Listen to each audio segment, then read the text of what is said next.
Praise the Lord. आइए हम सब प्रार्थना करते हैं।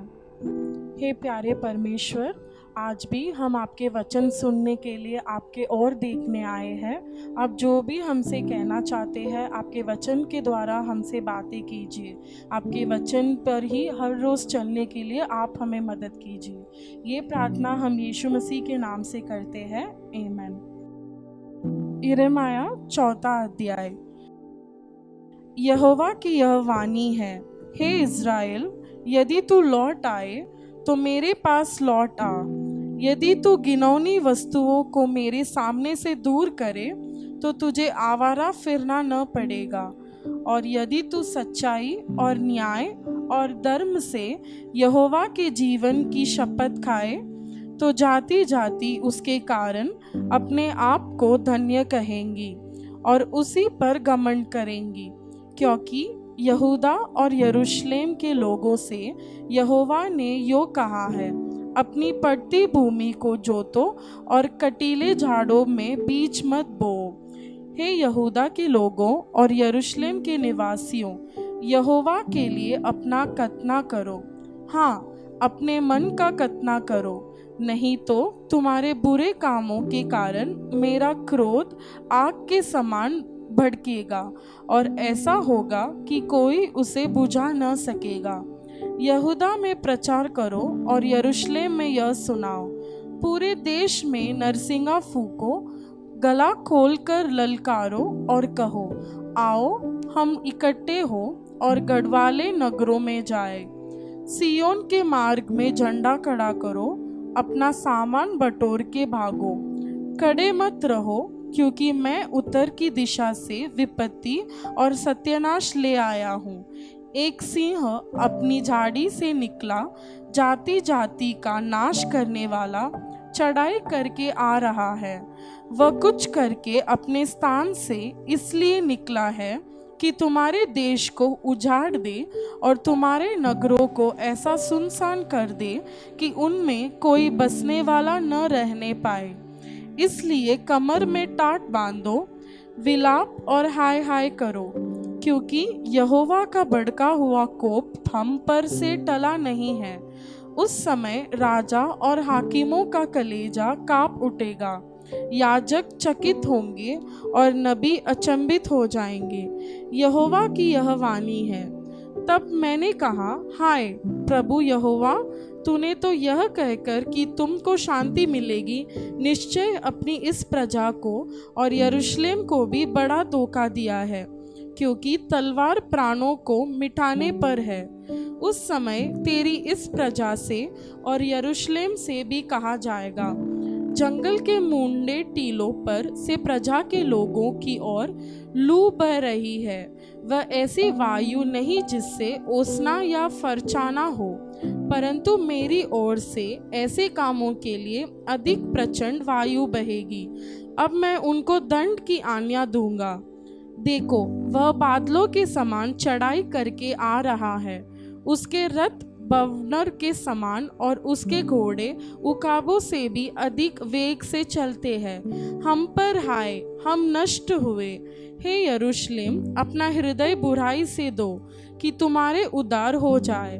तब तक व्यर्थ कल्पनाएं करते रहोगे, क्योंकि दान से शब्द सुनाई पड़ रहा है और एप्रेम के पहाड़ी देश से विपत्ति का समाचार आ रहा है। जाति जाति में सुना दो, यरूशलेम को भी इसका समाचार दो। आक्रमणकारी दूर देश से आकर यहूदा के नगरों के विरुद्ध ललकार रहे हैं। वे खेत के रखवालों के समान उसको चारों ओर से घेर रहे हैं, क्योंकि उसने मुझसे बलवा किया है। यहोवा की यही वाणी है। यह तेरी चाल और तेरे कामों ही का फल है। यह तेरी दुष्टता और अति दुःखी है। इससे तेरा हृदय चित जाता है। हाय हाय, मेरा हृदय भीतर से भीतर तड़पता है और मेरा मन घबराता है। मैं चुप नहीं रह सकता, क्योंकि हे मेरे प्राण, नरसिंगे का शब्द और युद्ध की ललकार तुझ तक पहुंची है। नाश पर नाश का समाचार आ रहा है। सारा देश लूट लिया गया है। मेरे डेरे अचानक और मेरे तंबू एकाएक लूटे गए हैं। और कितने दिन तक मुझे उनका झंडा देखना और नरसिंगे का शब्द सुनना पड़ेगा, क्योंकि मेरी प्रजा मूढ़ है, वे मुझे नहीं जानते। वे ऐसा मूर्ख लड़के हैं जिनमें कुछ भी समझ नहीं। बुराई करने को तो वे बुद्धिमान हैं, परंतु भलाई करने वे नहीं जानते। मैंने पृथ्वी पर देखा, वह सुनी और सुनसान पड़ी थी, और आकाश को और उसमें कोई ज्योति नहीं थी। मैंने पहाड़ों को देखा, वे हिल रहे थे, और सब पहाड़ियों को कि वे डोल रही थी। फिर मैंने क्या देखा कि कोई मनुष्य भी न था, और सब पक्षी भी उड़ गए थे। फिर मैं क्या देखता हूँ कि यहोवा के प्रताप और उस भड़के हुए प्रकोप के कारण उपजाऊ देश जंगल और उसके सारे नगर खंडकर हो गए थे, क्योंकि यहोवा ने यह बताया, सारा देश उजाड़ हो जाएगा, तो भी मैं उसका अंत न कर डालूंगा। इस कारण पृथ्वी विलाप करेगी और आकाश शोक का काला वस्त्र पहनेगी, क्योंकि मैंने ऐसी ही करने की ठान लिया और कहा भी है, मैं इससे नहीं पछताऊंगा और न अपने प्रण को छोड़ूंगा। नगर के सारे लोग सवारों और धनुधारियों को कोलाहल सुनकर भागे जाते हैं। वे झाड़ियों में घुसते और चट्टानों पर चढ़े जाते हैं। सब नगर निर्जन हो जाए और उनमें कोई बाकी न रहा। और तू जब उजड़ेगी तब क्या करेगी? चाहे तू लाल रंग के वस्त्र पहने और सोने के आभूषण धारण करे और अपनी आंखों में अंजन लगाए, परंतु व्यर्थ ही तू अपना श्रृंगार करेगी, क्योंकि तेरा मित्र तुझे निकम्मी जानते हैं, वे तेरे प्राणों के खोजी है। क्योंकि मैंने जच्चा का शब्द पहलौटा जनती हुई स्त्री की सी चिल्लाहट सुनी है।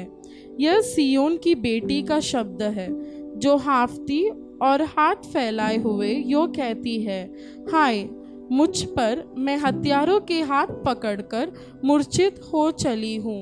आमीन। यशाया 43 वचन।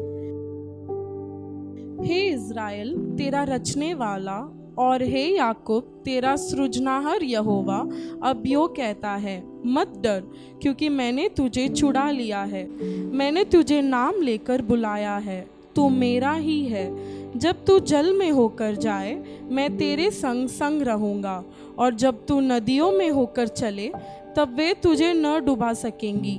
जब तू आग में चले, तब तुझे आँच न लगेगी, और उसकी लौ तुझे न जला सकेगी, क्योंकि मैं यहोवा तेरा परमेश्वर हूँ, इज़राइल का पवित्र, मैं तेरा उद्धार करता हूँ। तेरी छुड़ौती में मैं मिस्र को और तेरे बदले कूश और सबा को देता हूँ। मेरी दृष्टि में तू अनमोल और प्रतिष्ठित ठहरा है, और मैं तुझसे प्रेम रखता हूँ। इस कारण मैं तेरे बदले मनुष्यों को और तेरे प्राण के बदले मैं राज्य राज्य के लोगों को दे दूंगा। मत डर, क्योंकि मैं तेरे साथ हूँ। मैं तेरे वंश को पूर्व से ले आऊँगा और पश्चिम से भी इकट्ठा करूँगा। मैं उत्तर से कहूँगा, दे दे, और दक्षिण से कि रोक मत रख। मेरे पुत्रों को दूर से और मेरी पुत्रियों को पृथ्वी के छोर से ले आओ। हर एक को जो मेरा कहलाता है, जिसको मैंने अपनी महिमा के लिए सृजा, जिसको मैंने रचा और बनाया है। आँख रहते हुए अंधे और कान रहते हुए बहरे को निकाल ले आओ। जाति जाति के लोग इकट्ठे किए जाए और राज्य राज्य के लोग एकत्रित हो। उनमें से कौन यह बात बता सकता या बीती हुई बातें हमें सुना सकता है? वे अपने साक्षी ले आए, जिससे वे सच्चे ठहरे। वे सुन ले और कहे, यह सत्य है, यहोवा की वाणी है। तुम मेरे साक्षी हो और मेरे दास हो, जिन्हें मैंने इसलिए चुना है कि समझकर मेरी प्रतीति करो और यह जान लो कि मैं वही हूँ। मुझसे पहले कोई परमेश्वर न हुआ और न मेरे बाद कोई होगा। मैं ही यहोवा हूँ और मुझे छोड़ कोई उद्धार करता नहीं। मैं ही ने समाचार दिया और उद्धार किया और वर्णन भी किया, जब तुम्हारे बीच में कोई पराया देवता न था, इसलिए तुम ही मेरे साक्षी हो। यहोवा की यह वाणी है, मैं ही परमेश्वर हूँ और भविष्य में भी मैं ही हूँ। तेरे हाथ से कोई छुड़ा न सकेगा। जब मैं काम करना चाहूँ तब कौन मुझे रोक सकेगा। तुम्हारा छुड़ाने वाला और इज़राइल का पवित्र यहोवा यह कहता है, तुम्हारे निमित्त मैंने बेबीलोन का भेजा है और उसके सब रहने वालों का भगोड़ा की दशा में, और कसदियों को भी उन्हीं के जहाज़ों पर चढ़ाकर ले आऊँगा, जिनके विषय वे बड़ा बोल बोलते हैं। मैं यहोवा तुम्हारे पवित्र इज़राइल का सृजनहार तुम्हारा राजा हूँ। यहोवा जो समुद्र में मार्ग और प्रचंड धारा में पथ बनाता है, जो रथों और घोड़ों को और शूरवीरों समेत सेना को निकाल लाता है, वह यो कहता है, अब बीती हुई घटनाओं का स्मरण मत करो, न प्राचीन काल की बातों पर मन लगाओ। देखो, मैं एक नई बात करता हूँ, वह अभी प्रकट होगी, क्या तुम उससे अनजान रहोगे। मैं जंगल में एक मार्ग बनाऊंगा और निर्जल देश में नदियाँ बहाऊंगा। गीदड़ और शुतुर्मुर्ग आदि जंगली जंतु मेरी महिमा करेंगे, क्योंकि मैं अपनी चुनी हुई प्रजा के पीने के लिए जंगल से जल और निर्जल देश में नदियाँ बहाऊंगा। इस प्रजा को मैंने अपने लिए बनाया है कि वे मेरा गुणानुवाद करे। तो भी हे याकूब, तूने मुझसे प्रार्थना नहीं की, वरन हे इज़राइल, तू मुझसे उकता गया है। मेरे लिए होम बलि करने को तू मेमने नहीं लाया और न मेल बलि चढ़ाकर मेरी महिमा की है। देख, मैंने अन्न बलि चढ़ाने की कठिन सेवा तुझसे नहीं कराई, न तुझसे धूप लेकर तुझे थका दिया है। तू मेरे लिए सुगंधित नरकट रुपए से मोल नहीं लाया और न मेल बलियों को चर्बी से मुझे तृप्त किया, परंतु तूने अपने पापों के कारण मुझ पर बोझ लाद दिया है और अपने अधर्म के कामों से मुझे थका दिया है। मैं वही हूँ जो अपने नाम के निमित्त तेरे अपराधों को मिटा देता हूँ और तेरे पापों को स्मरण न करूँगा। मुझे स्मरण करो, हम आपस में विवाद करें। तू अपनी बात का वर्णन कर, जिससे तू निर्दोष ठहरे। तेरा मूल पुरुष पापी हुआ और जो मेरे और तुम्हारे बीच बिछवाई हुए, वे मुझसे बलवा करते चले आए हैं। इस कारण मैंने पवित्र स्थान के हाकिमों को अपवित्र ठहराया। मैंने याकूब का सत्यानाश और इज़राइल को निंदित होने दिया है।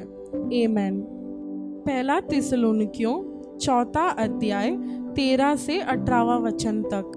हे भाइयों, हम नहीं चाहते कि तुम उनके विषय में जो सोते हो अज्ञानी रहो।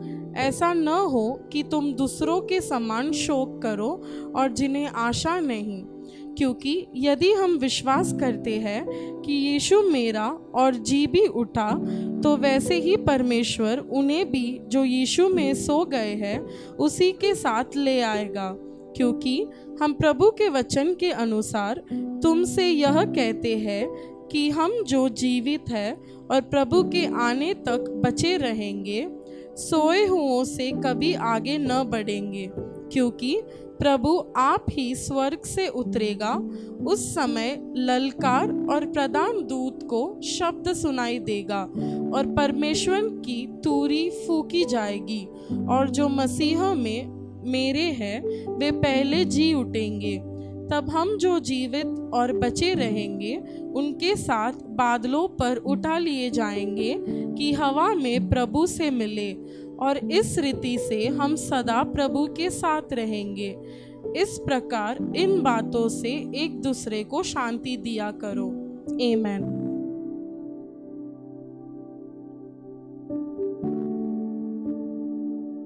आइए हम प्रार्थना करते हैं। हे प्यारे परमेश्वर, आज भी जैसे हम आपके वचन में देके आपके आज्ञा सुनकर हमेशा आपके राह में चलने के लिए आप हमें मदद कीजिए। जैसे आपके वचन में कहा है, हम हमेशा आपके ही राह में चलकर आप जैसे नीति लोगों को आपके पास रखते हैं, हम भी उनमें से एक रहकर हमेशा आपके पास रहना है। यही हमारी चाहत और प्रार्थना है।